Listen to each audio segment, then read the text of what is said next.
नमस्कार, मैं हूं संजय शर्मा। आप देख रहे हैं 4 PM न्यूज़ नेटवर्क। एक लाइन आपने सुनी होगी, एक कहावत आपने सुनी होगी कि जोड़ियां तो ऊपर वाला बनाता है। तो मैं भी इस लाइन को आज दोहरा रहा हूं और आज की स्टोरी मेरी इन्हीं जोड़ियों पर है।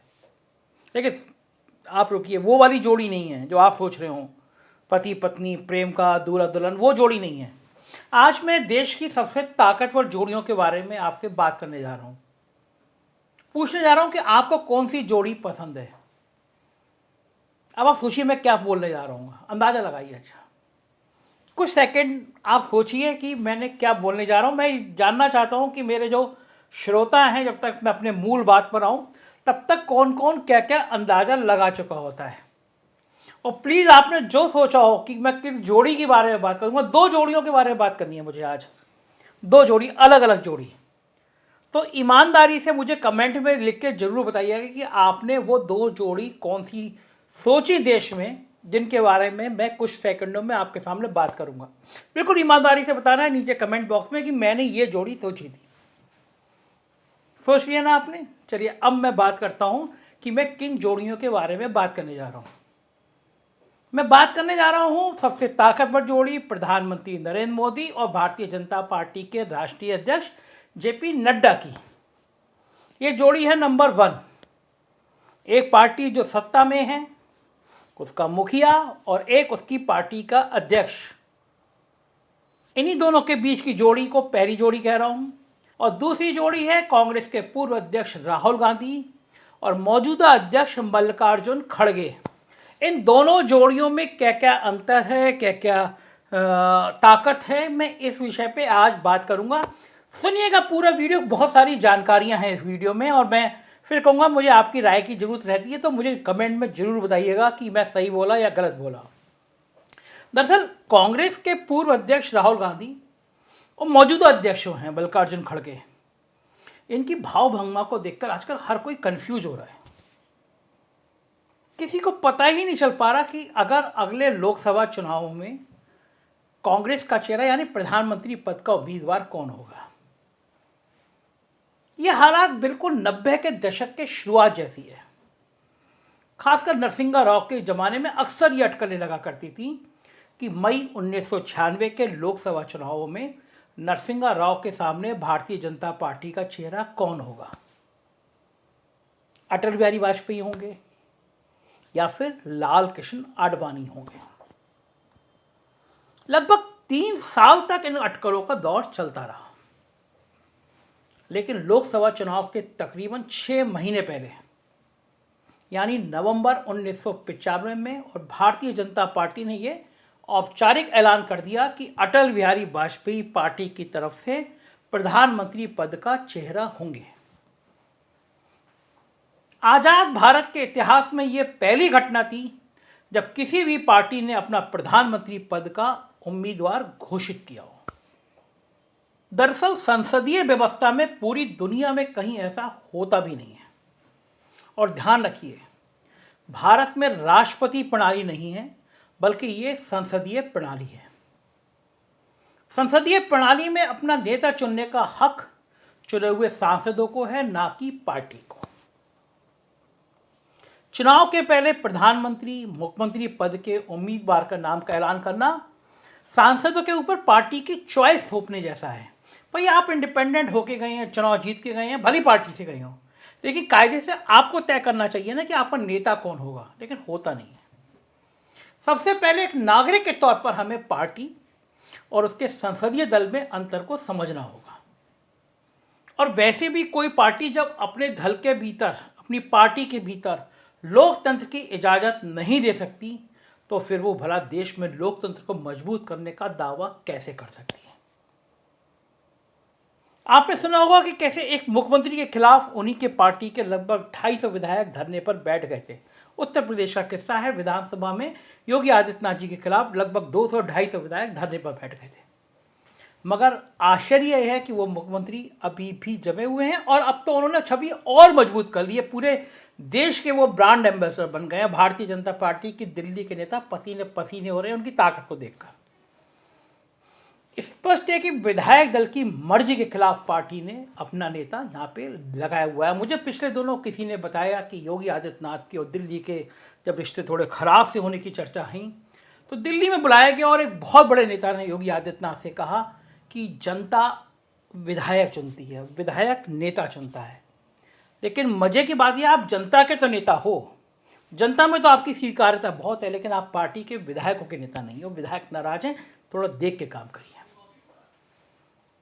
तो ये होता है पार्टी का काम, कार्यकर्ताओं की ट्रेनिंग करना, कार्यकर्ता तैयार करना, ग्रास रूट लेवल तक, जैसे पन्ना प्रमुख कहते हैं, वहाँ तक संगठन तैयार करना, नीतियाँ बनाना, उपयुक्त व्यक्ति का चुनाव लड़ाना, कौन व्यक्ति अच्छा होगा कौन खराब होगा, संसाधन कम ना रह जाए, संसाधन की व्यवस्था, ये सब करना होता है।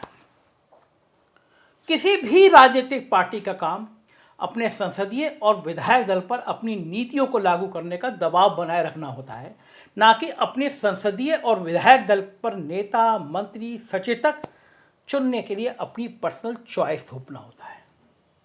लेकिन अब भारतीय जनता पार्टी ने परपार्टी शुरू कर दी, वाजपेयी जी को डिक्लेयर कर दिया था, तो फिर चाहे अनचाहे सभी दलों को उस परपार्टी को चलाने पर मजबूर होना पड़ रहा है। और इसी वजह से कांग्रेस से भी भारतीय जनता पार्टी की परंपरा के अनुरूप ये सवाल पूछा जा रहा है कि आखिर आपकी पार्टी में कौन अटल और कौन आडवाणी है, मतलब कौन प्रधानमंत्री पद का उम्मीदवार है और कौन पार्टी संभालेगा। और अब कांग्रेस की ओर से भी ये संकेत मिलने शुरू हो गए हैं कि अक्टूबर नवंबर आते आते पार्टी पहली बार अपने प्रधानमंत्री पद के उम्मीदवार का ऐलान कर सकती है और कहीं कह सकती है कि हम देश में पहली बार एक दलित प्रधानमंत्री चाहते हैं। इसी वजह से सबकी दिलचस्पी राहुल गांधी और मल्लिकार्जुन खड़गे की अगली रणनीति पर आकर टिक गई है। आइए मैं आपको आज कांग्रेस की स्ट्रेटेजी को डिकोड करने की कोशिश करता हूं, इस जोड़ी को डिकोड करने की कोशिश करता हूं। कांग्रेस की स्ट्रेटेजी को डिकोड करने से पहले देश के मौजूदा सामाजिक परिस्थितियों को डिकोड करना जरूरी है, क्योंकि समाज की वास्तविकता को समझे बिना राजनीति को समझने की कोशिश करना किसी भी मूर्खता से कम नहीं है। और कई बार राजनीतिक दल और नेता ऐसी मूर्खता करते हैं, तो कई बार हम पत्रकार और राजनीतिक विश्लेषक भी इस मूर्खता में अपना अहम योगदान देते हैं। लिहाजा पहले देश के सामाजिक दृष्टिकोण को सामने रखते हैं, जिससे आपको मोटा मोटा आइडिया लगे। जिस प्रकार भारत की अर्थव्यवस्था को हम दो कालखंडों में बांटते हैं, यानी 24 जुलाई 1991 के पहले और 24 जुलाई 1991 के बाद, दो हिस्सों में। बड़ा सुंदर शेर है, प्यार के ऊपर बड़ा शेर है। जैसे ये दुनिया दो हिस्सों में बटी है, एक ईसा के जन्म से पहले और ईसा के जन्म के बाद, ऐसी ही मेरी ज़िंदगी दो हिस्सों में बटी है, एक तो उससे मिलने से पहले और एक तो उससे मिलने के बाद।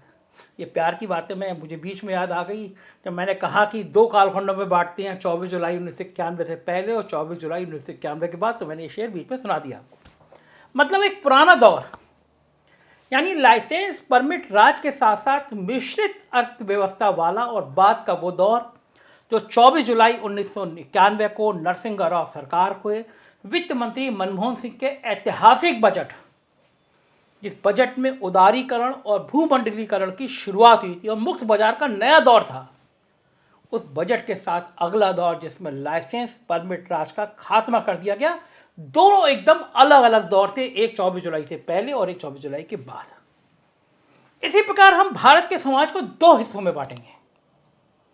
एक 7 अगस्त 1990 के पहले का हजारों सालों की सामंती जकड़न में जी रहा भारत, और दूसरा 7 अगस्त 1990 के बाद का वो भारत जिसमें हजारों सालों से चली आ रही सामाजिक व्यवस्था को झकझोर कर रख दिया था। दूसरे शब्दों में कहें तो एक मंडल के पहले का भारत और दूसरा मंडल के बाद का भारत। विश्वनाथ प्रताप सिंह ने एक झटके में हिंदुस्तान को बदल कर रख दिया। हिंदुस्तान की राजनीतिक, हिंदुस्तान की सामाजिक व्यवस्था, हिंदुस्तान का सामाजिक समीकरण बदल कर रख दिया। ऐसा बदला जिसमें सत्ता की कमान समाज के ऊंचे वर्गों के हाथ से निकलकर पिछड़े और वंचित तबकों के हाथ में पहुंच गई। और इसी कड़ी में लालू, मुलायम, नीतीश, शिवराज, उमा भारती, कल्याण सिंह, नरेंद्र मोदी, अशोक गहलोत इन जैसे चेहरे देखते देखते सत्ता और सियासत के केंद्र में आ गए। अगर विश्वनाथ प्रताप सिंह नहीं होते तो इनमें से कोई भी नेता नहीं बन पाता। कभी किसी धक्के से थोड़े दिन के लिए मुख्यमंत्री भले बन जाता, लेकिन इतना बड़ा नेता तो निश्चित तौर पर कोई नहीं बन पाता जो मंडल आयोग की रिपोर्ट के बाद बने। क्योंकि तब नेता या तो नेहरू परिवार पैदा करता था या कुछ विचारधारा के आधार पर आगे बड़े लोग जैसे चंद्रशेखर, वाजपेयी, ज्योति बसु, जॉर्ज फर्नांडिस इन जैसे लोग नेता बन पाते थे। सोचिए, विश्वनाथ प्रताप सिंह और उनके मंडल ब्रह्मास्त्र के पहले के 42 सालों में 29 सालों तक नेहरू परिवार के लोग ही प्रधानमंत्री रहे, जबकि विश्वनाथ प्रताप सिंह मंडल के बाद के 33 सालों में नेहरू परिवार का कोई व्यक्ति प्रधानमंत्री पद का मुंह तक नहीं देख सका था। इस एक तथ्य से आप अंदाजा लगा सकते हैं कि हिंदुस्तान के सामाजिक ताने बाने को मंडल ने कितना बदल दिया। अब इस बदले हुए हिंदुस्तान में राहुल गांधी की राजनीतिक अहमियत बतौर कांग्रेस के नेता कितनी है और बतौर प्रधानमंत्री पद के उम्मीदवार कितनी है, दरअसल यही वो सवाल है जिसके बीच कांग्रेस पार्टी अपने रास्ते तलाशने की कोशिश कर रही है। कांग्रेस अब भी इस गुणा भाग में लगी है, पार्टी को किस चेहरे के साथ चुनाव में जाने में ज्यादा फायदा है। कांग्रेसी इस बात को बखूबी जानते हैं कि भारत जोड़ो यात्रा में भीड़ उमड़ना और इस भीड़ का वोट में बदलना दोनों अलग अलग बातें हैं। कांग्रेस ने उन लाल कृष्ण आडवाणी को भी 1991 में हश्र देखा है, जिनकी प्रचंड लहर को लोग आज भी याद करते हैं और कहते भी हैं कि बिना सोशल मीडिया और ट्रोल आर्मी के जो राम लहर आडवाणी ने पैदा की, वो तो कभी सोशल मीडिया व्हाट्सएप के दौर में मोदी भी नहीं कर पाए। लेकिन आडवाणी की मंजिल सिर्फ 119 लोकसभा सीटें थीं, जबकि मोदी ने 282 और 303 तक का आंकड़ा छू लिया। कारण सिर्फ एक ही था, दोनों नेता मंडल के बाद सामने आए, लेकिन लोगों की राम लहर के बावजूद आडवाणी की कास्ट, अगले वर्ग के सिंधी जो समाज से आते थे, भारत में बेहद कम है, और मोदी की क्लास मंडल के सहारे एकजुट हुआ विशाल पिछड़ा यानी ओबीसी में भी बहुत दिलचस्पी रखते थे मोदी को लेकर। इन सब को देखकर कांग्रेस फिलहाल फूक फूक कर कदम रख रही है, क्योंकि जिस प्रकार चुनाव करीब आते आते नरेंद्र मोदी हिंदुत्व के चश्मे को पॉकेट से निकालकर नीची जाति का चश्मा पहन लेते हैं, उस काट को चाहे राहुल गांधी कितनी भी भारत जोड़ो यात्रा कर लें, वो विश्वनाथ प्रताप सिंह का भूत उनका पीछा करता रहेगा और नरेंद्र मोदी को बढ़त देता रहेगा। राहुल के साथ बड़ी दिक्कत यह भी है कि व्हाट्सएप यूनिवर्सिटी ने गांव कस्बे तक झूठ का एक ऐसा साम्राज्य खड़ा कर दिया है जिससे गांधी परिवार को लोग ब्राह्मण मानते ही नहीं है। जबकि आज की तारीख की सबसे बड़ी और कड़वी सच्चाई यह है कि यदि नरेंद्र मोदी का पिछड़ा काट का मुकाबला करना है तो विपक्ष के पास हिंदी भाषी भारत में संख्या बल में मजबूत किसी एक समुदाय, ब्राह्मण, राजपूत या दलित को अपने साथ खड़ा करना ही होगा। तभी जाकर उससे नीतीश, अखिलेश, तेजस्वी के साथ खड़े Muslim plus Yadav plus Kurmi इस समीकरण को भी निर्णायक मजबूती मिल पाएगी और कांग्रेस में भी बड़ी ताकत अपने साथ समेट पाएगी अगर ये एक गठबंधन उनके साथ आएगा। लिहाजा कांग्रेस पार्टी ने बड़ी चतुराई से अपना दांव धीरे धीरे खेलना शुरू किया है। अभी खड़गे साहब के गृहराज कर्नाटक में चुनाव हैं, हम लोगों की एंट्री होने वाली है वहां पे कर्नाटक में आपके 4 PM की, और यदि उस चुनाव में कांग्रेस को सत्ता हासिल हो गई तो तय मानिए कि खड़गे के रथ को रोक पाना मुश्किल होगा। चाय वाला और चौकीदार दांव दोनों पिट जाएंगे। शायद इसे समय रहते सबसे पहले मोहन भागवत ने भांप लिया है और तभी वे जाति व्यवस्था पर विलाप करते हुए देखे जा रहे हैं, कह रहे हैं, ब्राह्मणों के लिए कह रहे हैं कि जातियां तो इन पंडितों ने पैदा कर दी। शायद मोदी जी ने भी भांप लिया है और तभी वे खड़गे को सम्मान देते हुए अपने साथ फोटो खिंचवाने का कोई मौका नहीं छोड़ रहे हैं। रही बात समाज के अलग अलग वर्गों, किसान, बेरोजगार, नौजवान, अग्निवीर, पुरानी पेंशन व्यवस्था, इन सबकी समस्याओं की, तो मत भूलिए कि सोसाइटी के ये सब सेक्शन फ्लोटिंग वोटर्स में काउंट किए जाते हैं। ये सब अंततः वहीं जाते हैं जहां उन्हें पहले से सामुदायिक आधार पर सॉलिड वोट दिखाई देता है। भले ये सब भारत जोड़ो यात्रा में राहुल गांधी जिंदाबाद करें, लेकिन वोट देने के पहले ये वोटर्स पार्टी और कैंडिडेट की झोली, जिससे पहले उनके कितना वोट है ये चेक करते रहते, उसके पास कितना वोट बैंक है। यकीन ना हो तो यूपी में प्रियंका गांधी का लड़की हूं लड़ सकती का कैंपेन देख लीजिए। क्या प्रियंका गांधी की सभाओं में किसी भी भाजपा या सपा नेता से कम भीड़ जुटती थी? उससे ज़्यादा भीड़ आती थी, लेकिन वो भीड़ वोट में तब्दील नहीं हो पाई, क्योंकि उस भीड़ को कांग्रेस के पास कोई वोट दिखाई नहीं दिया। ये सब फैक्ट राहुल गांधी, खड़गे और कांग्रेस का थिंक टैंक बखूबी जानता है। तभी मोहन भागवत कभी मस्जिद जा रहे हैं तो कभी जाति व्यवस्था पर प्रहार कर रहे हैं। लेकिन कांग्रेस के पास में एक बढ़िया तालमेल ये है कि कांग्रेस के पास राहुल गांधी और खड़गे की जोड़ी है। दोनों के बीच बेहतर तालमेल है। राहुल गांधी ने जिस समय कांग्रेस के अध्यक्ष पद का छोड़ा था, उस समय कोई अंदाजा नहीं लगा सकता था कि खड़गे कांग्रेस के नए अध्यक्ष होंगे, क्योंकि कोई मान ही नहीं रहा था कि कांग्रेस गांधी परिवार से बाहर जा सकती है। लेकिन एक प्लानिंग थी, ये स्ट्रेटेजी थी कि एक दलित अध्यक्ष बनाया जाए। और राहुल गांधी का और खड़गे के बीच की जो केमिस्ट्री है, राहुल गांधी और खड़गे के बीच का जो तालमेल है, उस तालमेल ने भारतीय राजनीति में कांग्रेस को एक मजबूत स्थिति में ला दिया। मैं जिन जोड़ी की बात कर रहा था, उन जोड़ी की बात कर रहा हूं मैं। इन दोनों की जोड़ी को लोग मान रहे हैं कि एक बेहतर तालमेल, मानसिक रूप से दोनों जुड़े हुए व्यक्ति एक बेहतर राजनीति का विकल्प कर रहे हैं। अब दूसरी जोड़ी पे आता हूं। प्रधानमंत्री का व्यक्तित्व इतना बड़ा है कि खुद भारतीय जनता पार्टी और राष्ट्रीय स्वयंसेवक संघ उसमें बौने नजर आते हैं। जब प्रधानमंत्री खड़े होते हैं तो ये कोशिश होती है कि उस फोटो फ्रेम में कोई दूसरा नेता ना आए। आपको याद होगा जब राम जन्मभूमि का भूमि पूजन करने के लिए प्रधानमंत्री जी आए थे, जो लेटा हुआ फोटो था उसमें दूर दूर तक मुख्यमंत्री योगी आदित्यनाथ कहीं नजर नहीं आ रहे थे। आपको वो फोटो भी याद होगा जब काशी में प्रधानमंत्री जी ने गंगा में डुबकी लगाई थी, काले वस्त्र पहने हुए थे, वो फोटो फ्रेम में कोई दूसरा व्यक्ति नहीं आता। ये एक अघोषित तरीके का आदेश है कि जब प्रधानमंत्री जाएंगे तो कोई दूसरा नजर नहीं आएगा। और आपको वो फोटो भी याद होगा जब जेपी नड्डा को प्रधानमंत्री के संग चलते चलते अमित शाह ने पीछे कर दिया था कि हमारे साहेब के फ्रेम में कोई दूसरा व्यक्ति नहीं आएगा। जोड़ी नंबर 1 में तालमेल है और जोड़ी नंबर 2 में एक व्यक्ति का कद इतना बड़ा है कि पार्टी के राष्ट्रीय अध्यक्ष भी उसके सामने बौने नजर आते हैं।